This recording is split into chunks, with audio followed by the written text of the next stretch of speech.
বোমা 10টা বেজে গেছে, আমাকে কোনো নাস্তা নাস্তা দাওনি? আবার নাই।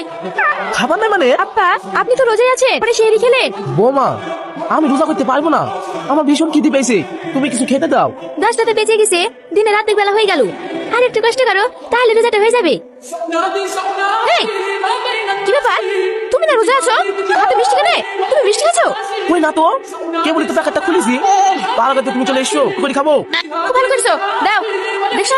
ওগো আমার দ্বারা রোজা করা হবে না, খুব খিদে লেগেছে, কিছু খেতে দাও। কি বলছি রে?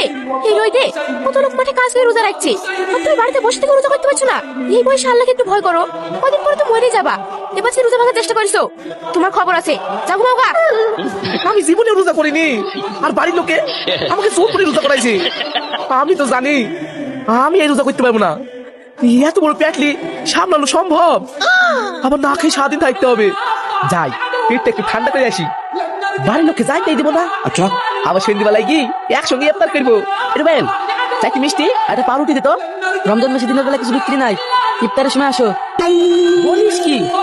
এই আমি টাকা দিব, মাল দিব, ইফতারের সময় আসবো মানে? বেশ বকিস নি, দেখ হবে না বলে আমি শুনতে এলে না।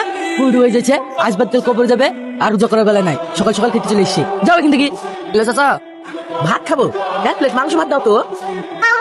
আরে না না, রমজান মাসের দিনের বেলা কোনো খাবার হবে না, সেহের সময় আর ইফতারের সময় এসো, খাবার পাবা। কি? হ্যাঁ যাও তো। ও বাবা, মা বলেন তোমার শ্বশুর কোথায় গেছে?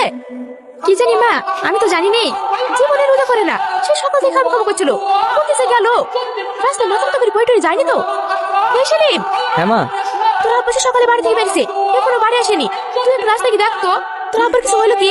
ঠিক আছে মা, তুমি চিন্তা করো না, আমি দেখছি। ঠিক আছে।